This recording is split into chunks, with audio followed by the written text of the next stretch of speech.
Hello, welcome everybody. The structure of this class is that we'll have two short meditations, easy, and ones that you can duplicate at home. I try and always teach something that you can duplicate and take it home and duplicate it. So there'll be one at the beginning, then we'll have a talk and a short prayer, and then a second meditation. Okay, so let's start with, this is a very classical meditation they used in the monasteries of Tibet to calm their mind before they got into other deeper meditations. Make sure I've got this close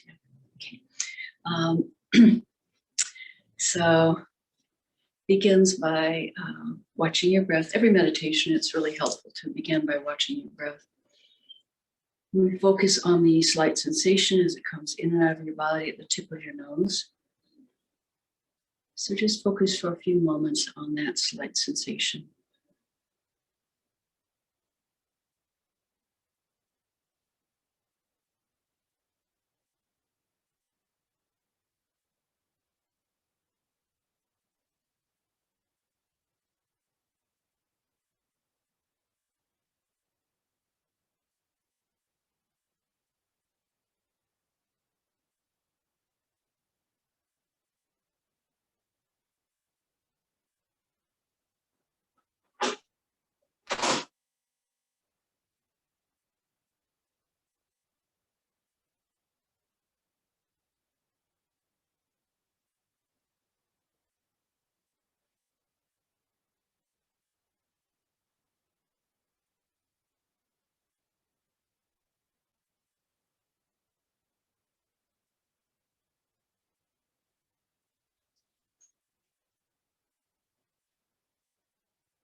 And now picture on your out breath that you're breathing out in a cloud of smoke, anything that troubles you.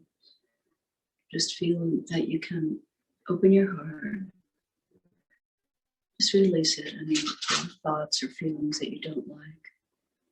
Just picture them being breathed out on a cloud of dark smoke that goes far, far away and disappears, carrying your problems with it.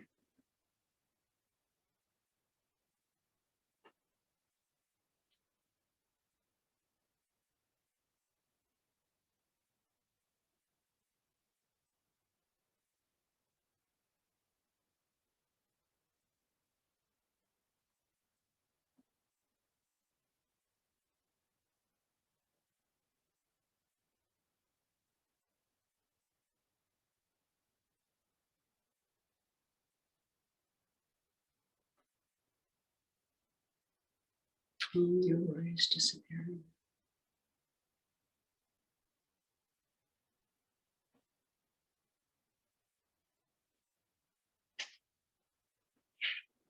And feel that your breath is like a broom that just sweeps everything away. Everything, everything, everything. Just sweeps it away.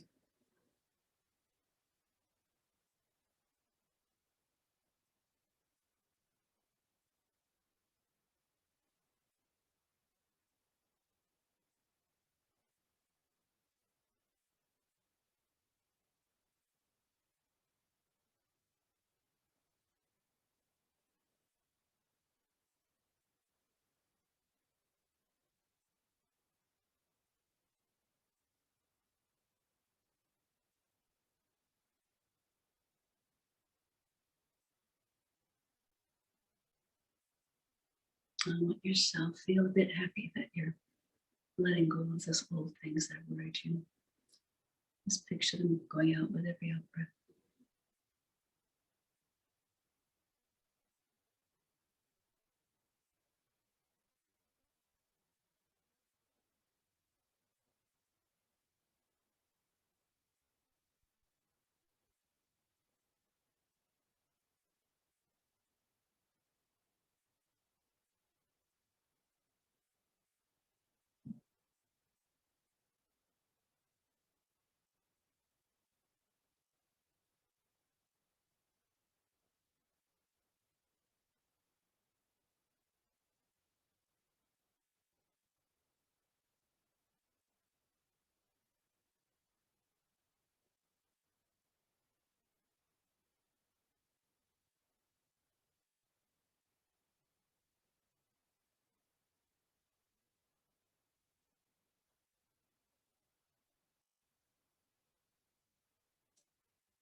Now picture that you open your heart and breathe in beautiful, beautiful light that is positive spiritual energy that fills your whole being and especially your heart.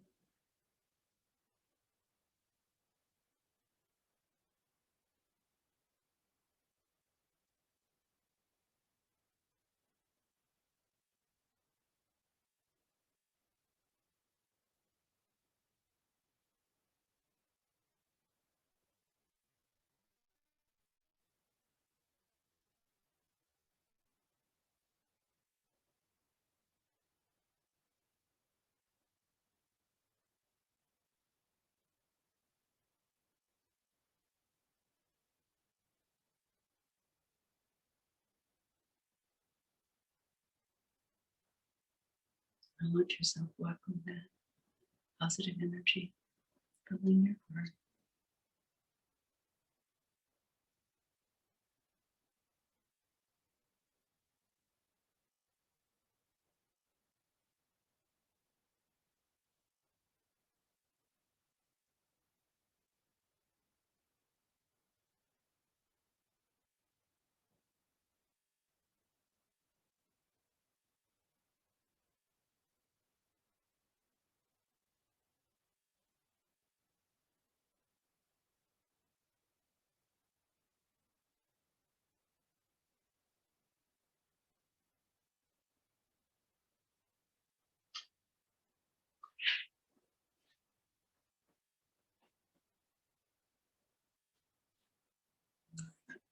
Just relax. Bring in all that beautiful, positive, healing energy.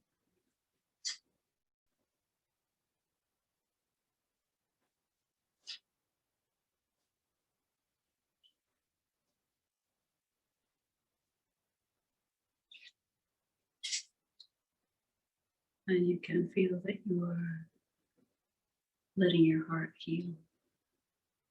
Open and heal your heart.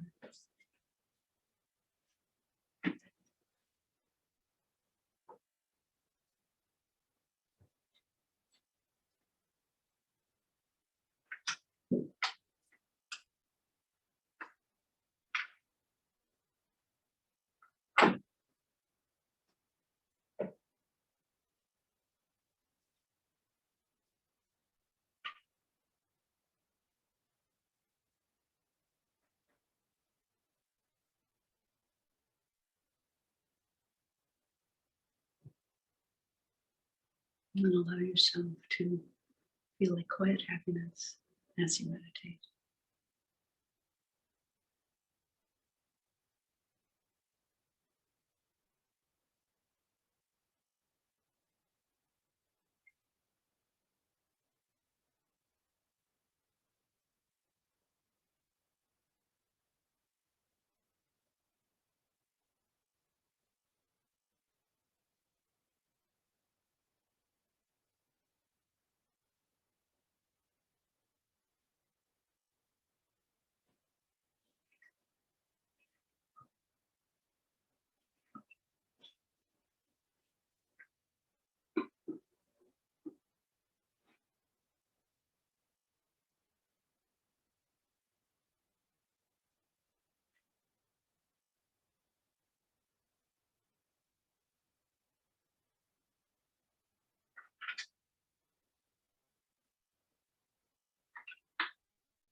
And in the last 2 minutes,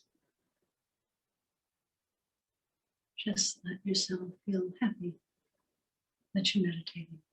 No matter how it went, just let your heart feel relaxed and happy.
you click the door shut too further?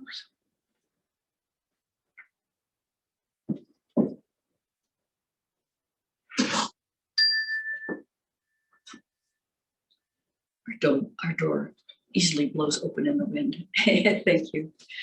Now we're in our first week of live streaming. So if you have any glitches, please let us know. We're getting better day by day, but we're still just establishing it. So a good piece of advice for meditating is always allow yourself to feel happy, quietly happy when you meditate. No matter how it's going, you just let yourself be happy that you're engaging in this virtuous practice. And my teacher, whose picture is above me, says that every time you meditate, no matter how it goes, we're creating causes for future peace. So you just think, I'm planting seeds. I'm planting seeds. I'm just training. So if we can relax our mind like that and just be happy to be training, it helps our meditation grow faster than if we're pushing or striving or judging ourselves. So that's a good thing not to do. Okay, so today I'll be teaching from the book called Modern Buddhism, and this is a free download, which is you can probably get by going to our website. And also, what's even better, I think, for introducing yourself to things is how to transform your life. This is also a free download, a free ebook. So they're both of those are available as free downloads. Kind of a gift from our author. And we were kind of excited when we heard that the book Modern Buddhism was approved to be on in the Chinese bookstores. It was on the approved list. So modern Buddhism is even in China, which is wonderful. So modern Buddhism, we need to remember that we're living in a very off-balance culture. There's a lot of distress, particularly now with COVID. You know, people are distressed and worried and everything. And even when it's just regular, people are distressed and worried. But if we recognize that everything's a choice, every mental action that we take is a choice to go there. We don't have to. Okay, so nobody, our head and our heart, we control. Okay, so it's nice to know that we can change our life. There's a classic Buddhist saying, change your mind, change your world. And it's true. As we sort of start changing our internal world, what happens to us and how we respond to it both get more and more gentle.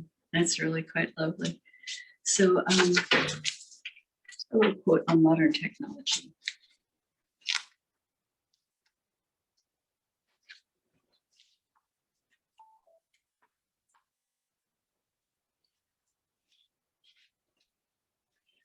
Because modern technology often causes more suffering and dangers, it cannot be a real method to solve human problems. Although we want to be happy all the time, we don't know how to do this. Doggone it. We'd like to be happy all the time, but what's nice about Buddhism is it teaches us how to be happier and more peaceful, more and more year by year. So it actually works, which is wonderful. Although we want to be happy all the time, we don't know how to do this. And we're always destroying our own happiness by developing anger, negative views, or negative intentions, attachment, any kind of negative mind. With that negative mind, we're destroying our happiness in the moment and also planting seeds for destroying our future happiness. So we want to really pay attention and allow ourselves to relax and allow ourselves to be happy and peaceful. We are always trying to escape from problems, even in our dreams, but we do not know how to liberate ourselves from suffering problems because we do not understand the real nature of things. We are always creating our own suffering and problems by performing inappropriate or non-virtuous actions. Buddhism has no concept of sin and no concept of guilt. It just has a concept of making mistakes. So we want to be happy, but we make the mistakes of engaging in negative actions like maybe gossiping at work or being, cold or mean to somebody in our world. So we're planting negative seeds that way. So Buddhism is lovely because it gives us the knowledge of how to create positive minds, how to create peace, how to create happiness. I mean, how lovely. It teaches us lots and lots of things that we need to know to be happy. It's really quite amazing, quite amazing. So when the Buddhist view of ultimate reality is that we're all connected, okay? Profoundly and deeply connected. So if you think, well, if I really am profoundly connected with everybody in this world, why would I try and be, mean or unhelpful or judgmental to somebody that I'm connected with? And we're all different, okay? It said that the only response to people that are hurting others, the only appropriate response to people that are hurting others is compassion. Because, it's easy to be compassionate for the person that's getting hurt. That's no problem, we feel that. But the person that's the perpetrator, you just think, oh, how horrible, we tend to judge them. But actually they're in a worse situation than anybody else in that situation because they're creating really powerful negative karma that's going to ripen on them. That they will have bad rebirths, and when they finally take a decent human rebirth, they'll experience the same kind of thing they dished out plus some. That's just the way the law of karma works. So you sort of, the karma is very neutral. It's like, it's not crime and punishment. It's not like sin and guilt. It's just like making mistakes and kind of paying them off. It's kind of act and consequence, but what's really nice too is that you can actually purify your negative karma before it ripens as any kind of suffering. So and we're having an empowerment Saturday, May 1st of Buddha Vajrasattva, the Buddha that purifies negative karma, both your negative minds right now and negative karma from anything you've done in the past. Now, an empowerment doesn't make you Buddhist, but it does give you a nice connection with that particular enlightened being, which is wonderful, wonderful, wonderful. And that's Buddha Vajrasattva's whole purpose, is to help us purify negative karma, both negative minds right now and negative karma from the past. So why not? It's like, washing up the dishes after you eat a meal. It's a lot better than if you let them sit and get all crusty and awful. So we are profoundly connected, profoundly connected. Maybe I'll quote on that.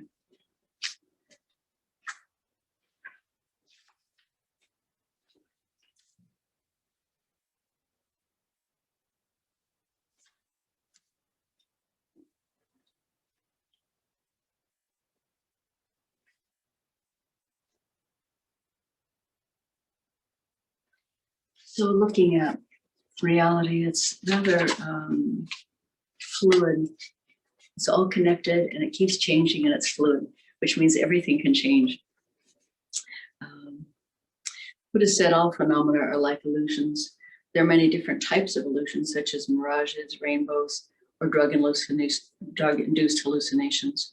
In ancient times, there used to be magicians who would cast a spell over their audience, causing them to see objects such as a piece of wood as something else, such as a tiger. Those deceived by the spell would see what appeared to be a real tiger and develop fear. But those who arrived after the spell had been cast would simply see a piece of wood.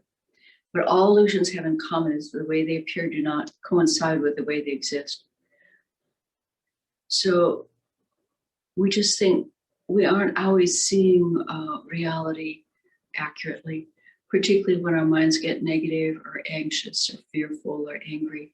We're kind of seeing an illusion, because basically it's all just, Buddha said, basically the equalizing factor is that everybody's trying to be happy.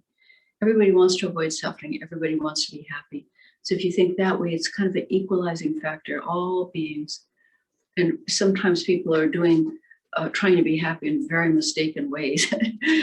Oh, I hate that. But the basic thing is that people are trying their best. Even if their best means that they're engaging in evil actions, they will pay those off, and will learn a better way to be happy at some point in the future. Everybody, actually my very favorite teaching of Buddha is that all living beings eventually get enlightened. all living beings eventually become enlightened. So that means we're all enlightened beings in the future, and that's without exception. So some people will take a very long, circuitous road if they're engaging in really hurtful, nasty actions, okay? But the more we can be compassionate, loving, tolerant, considerate, just a decent human being, the faster we get there, okay? So it's all up to us. It's our effort. You know, how do we want to do things? So the root of all our suffering is our self-grasping mind. This is the mind that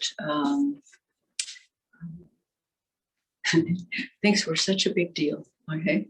It's the mind that thinks, you know, like, me, I'm the most important person in the room.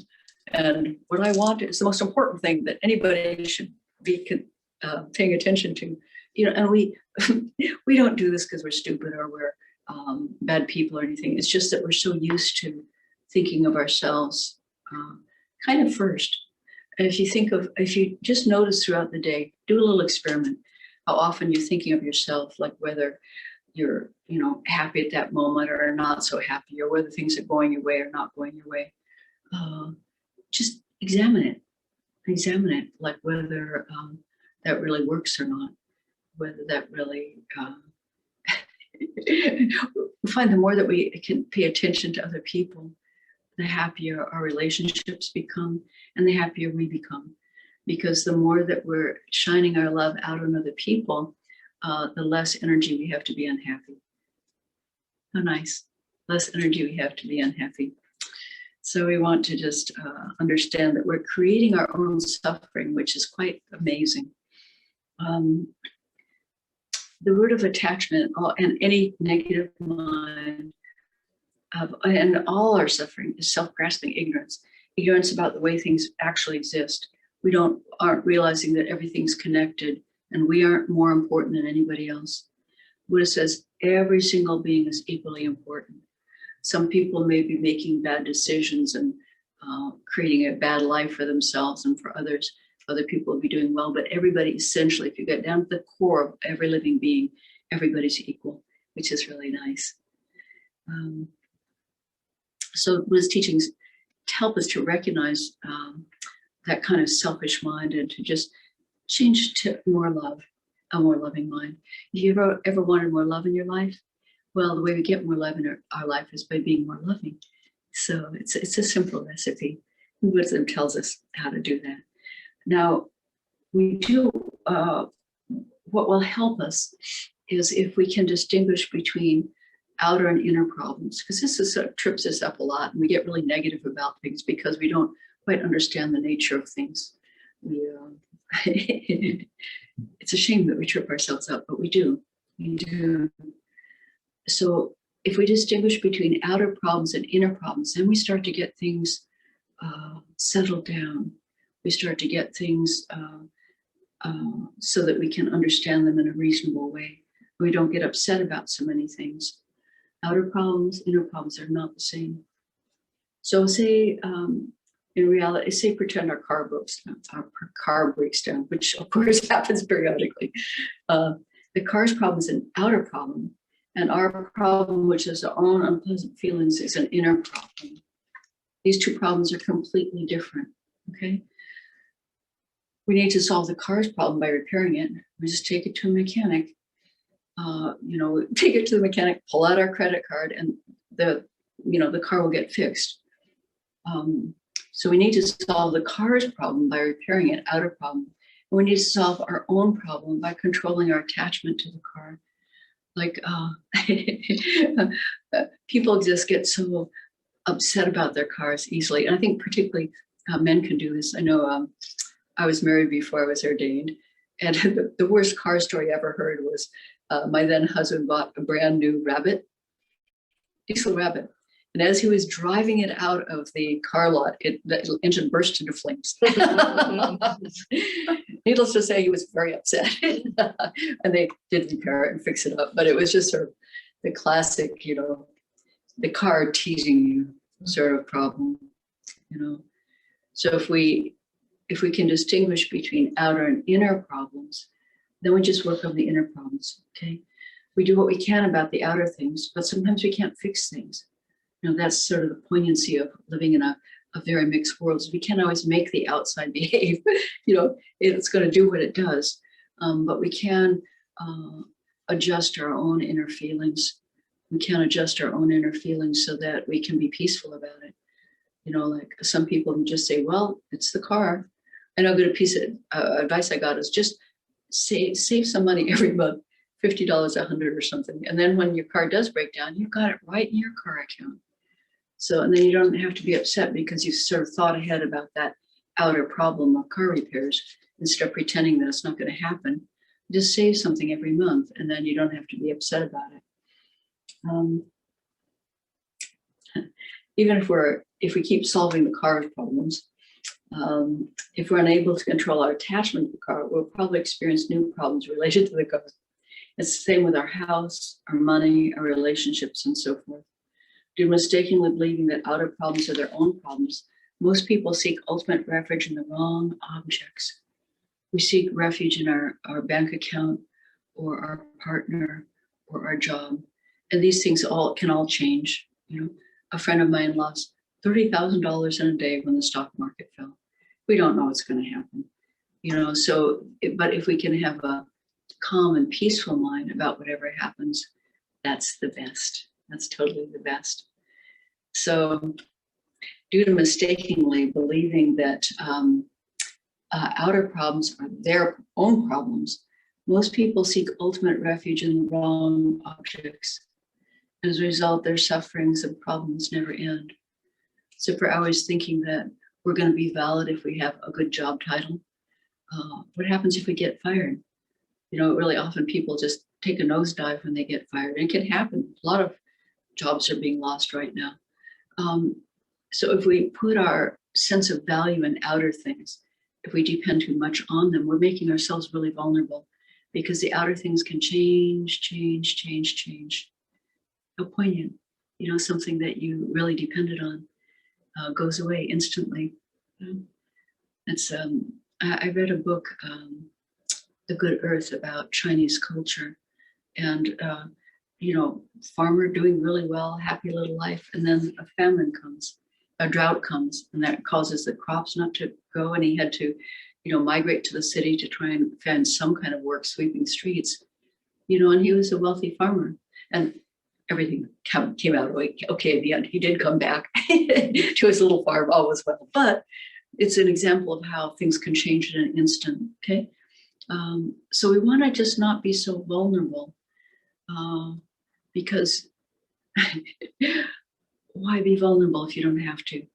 It's sort of like building a sense of safety in our heart, building a sense of safety in our heart, so that we have safety and peace and happiness in our heart that doesn't change with changing outer circumstances. It's, yeah. So if we can't control our delusions, we'll always be unhappy. We'll always be unhappy. So Buddhist teachings do teach us some ways to be happy. Now, I'm not saying that you ever have to become Buddhist in quotes. Nobody cares if you ever become Buddhist in quotes, but you can take a few good ideas because they're ancient ideas. Buddhism goes back 2,600 years with this founding Buddha. And there were 3 founding Buddhas before him, going back into beginningless time. These are ancient teachings that have had stood the test of time, tried and true teachings. So it's kind of nice. It's not like a self-help book that's just current. You know, somebody just had some good ideas, and there are good ideas, but this has got lineage, okay? It's like, to me, it's like I want to depend on something that has a history and has a lineage of working. So Buddhism really does have that, which is very nice. Buddha's teachings are scientific methods to solve the problems of living beings permanently. We actually can solve our problems permanently.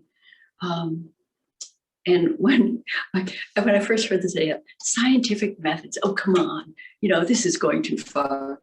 But the essence of a scientific method is if you do A and B, you always get C. So in that sense, Buddhist teachings are a scientific method. If you do A and B, You always get C. If you follow Buddhist teachings and practice, you will gradually get happier. You'll gradually get more peaceful. Your life will shift. Problems will seem gentler, and it's nice. It actually works. So in that way, there's scientific methods because the methods are reliable. The methods are reliable. So Buddhist teachings are scientific methods to solve the problems of all living beings permanently. We can actually be permanently happy and peaceful. It's just a little bit down the line, but knowing that that's where we're heading is very encouraging. By putting Buddhist teachings into practice, we're able to control our attachment, like sticky love, I have to have this. Because of this, we'll be permanently freed from all our suffering and problems. It is said that attachment, like you had feeling that we need to have something outside of ourselves to be happy, is basically the cause of all problems. Okay, so it's kind of the root of all problems, because once we start grasping that we want to get what's good for us, we want to avoid what's bad for us. And this all comes from being so attached to outer things. We really can free ourselves. This is a path of freedom and mastery. Okay, so if you've ever wanted to be more in command of your life, Buddha will teach you how to do that in a very gentle way. This is a gentle path, gentle, kind, compassionate. It's like teaches us how to love more, teaches us how to be more and more peaceful, which is very lovely.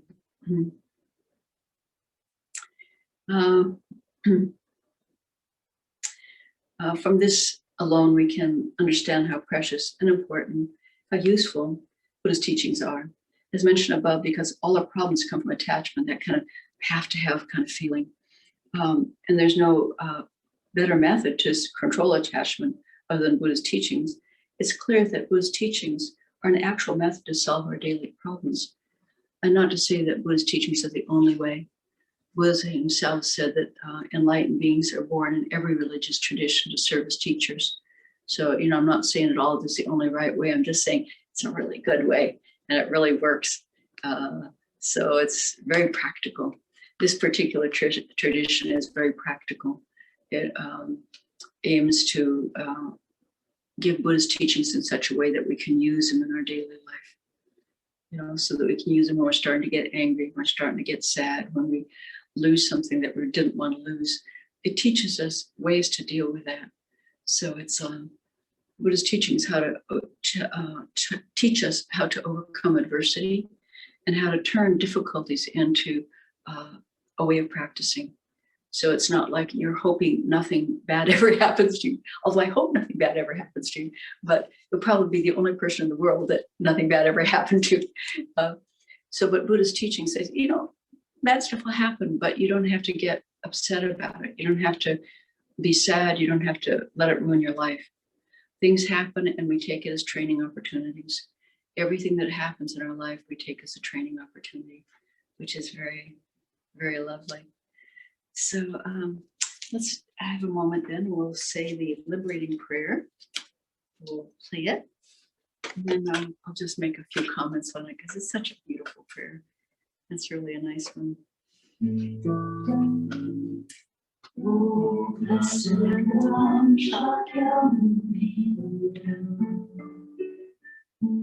precious treasure of compassion, its sorrow,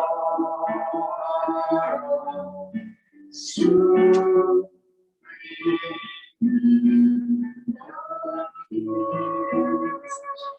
you love the winds without exception, are the source of happiness and rest. And you guide us the liberating power. Your body is a ritual religion.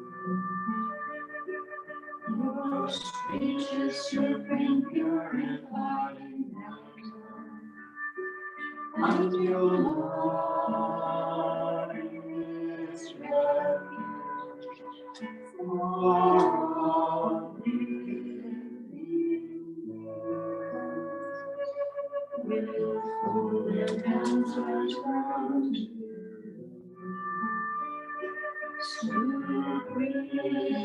unchanging breath. I request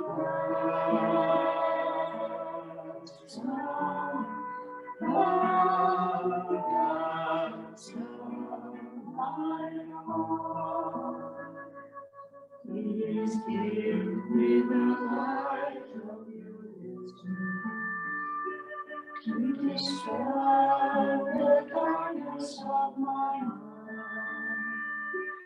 Unto my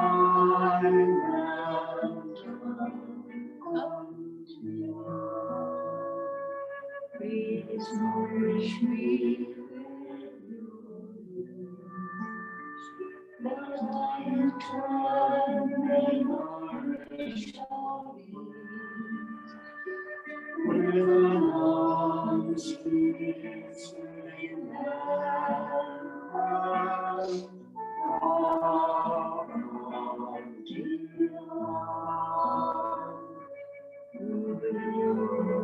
compassion and intention, your blessings and majesties, and my strong wish to revive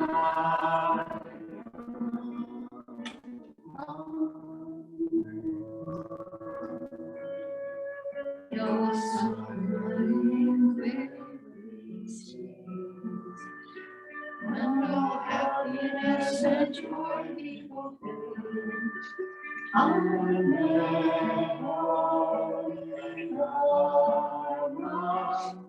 Flourish forever.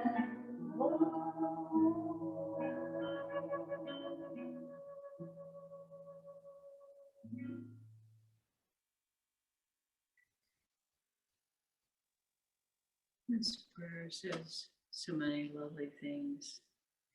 You love all beings without exception. You're the source of happiness and goodness, and you guide us to the liberating path. Buddha is the source of all happiness and goodness because he teaches us how to be happy. He teaches us how to be decent human beings, more and more decent.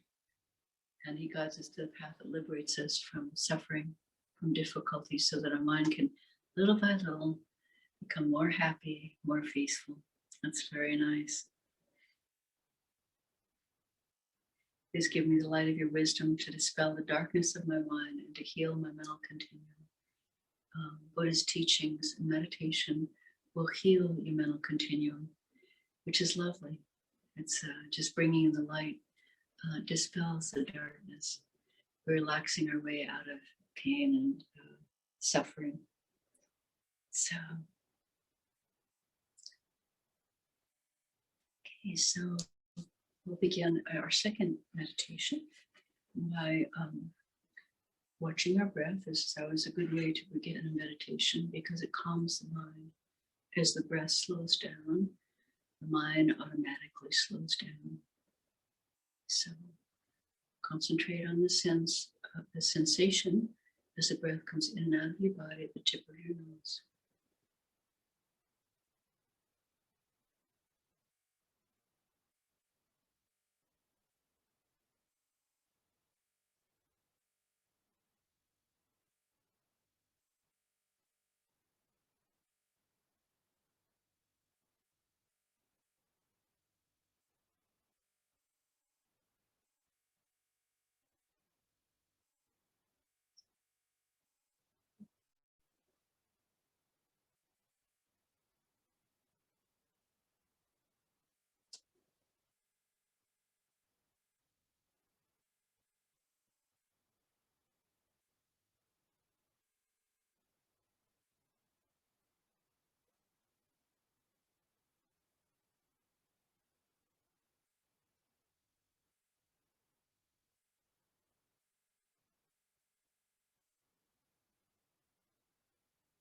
And let your mind relax as you watch your breath.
Now drop down to your heart and focus on the sense of peace that may be beginning to arise. Peace is part of our deep being. So just be in your heart and allow yourself to feel peaceful.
Probably just a package.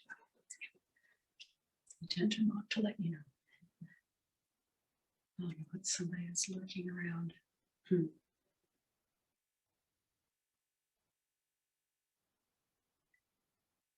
you go see what that man wants? Yeah.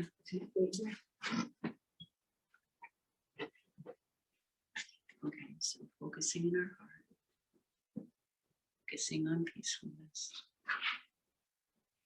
How are you doing today? My name is Bob Hawley. I'm the judge of elections here in this precinct. I'm circulating a petition. That's some political person at the door. Registered. So We're in the middle of the class. We're in the middle of a meditation class.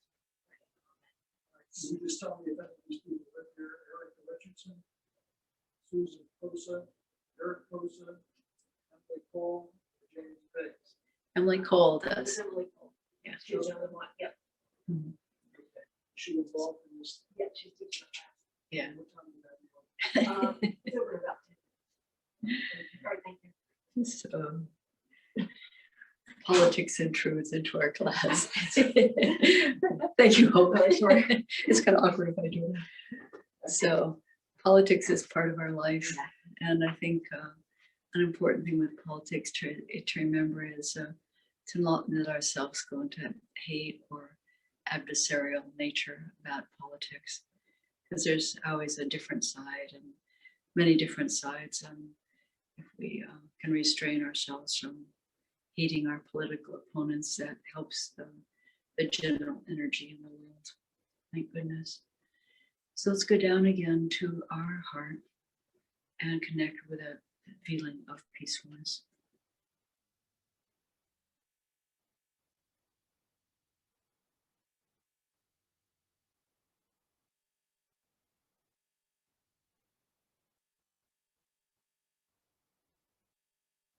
Just relaxing, knowing peacefulness is your birthright.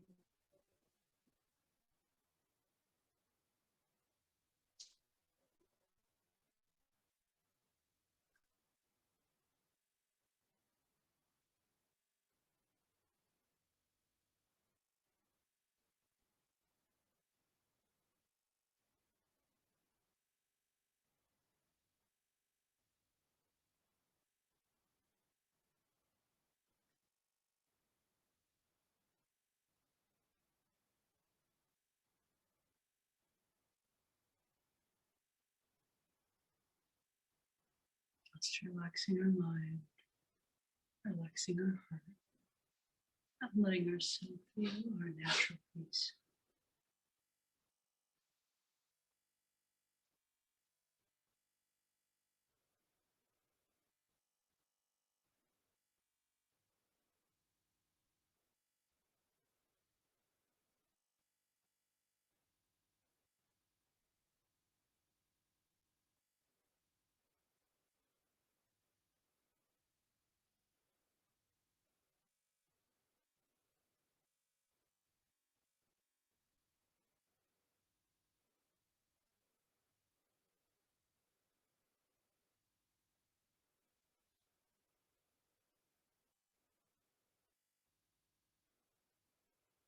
Letting your heart relax. Peace is part of who we are. Just relaxing and feeling peace.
And for the last 2 minutes, let yourself relaxing over and just feel that natural peace in your heart for the last 2 minutes.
And we end the class when they meditate with a dedication, which saves our positive energy from attending this class today, kind of like banks it. So dedicate our positive energy, our merit from coming here today, that we should keep progressing steadily and surely on the spiritual path, day by day, week by week, year by year.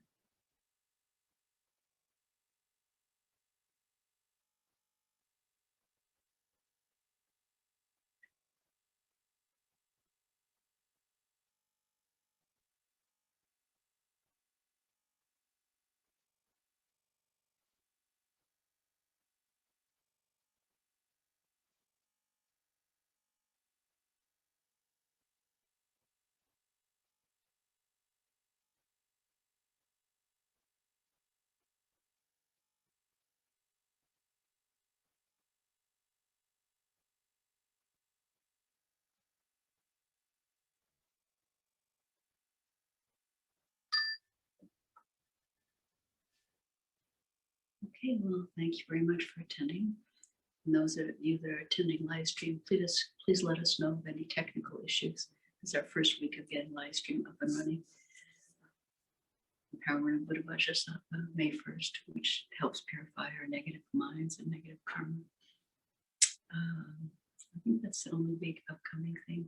Oh, and once a month on the first Saturday of every month at 1 o'clock, we do Pua prayers, which are very ancient prayers to ensure the good rebirth of someone who has recently died. So if you, we don't have that live streamed yet, but you're welcome to attend, and you can get a name on our list so that that person has special prayers set for them by connecting through our website, meditationpa.org. Okay, thank you all very much for coming.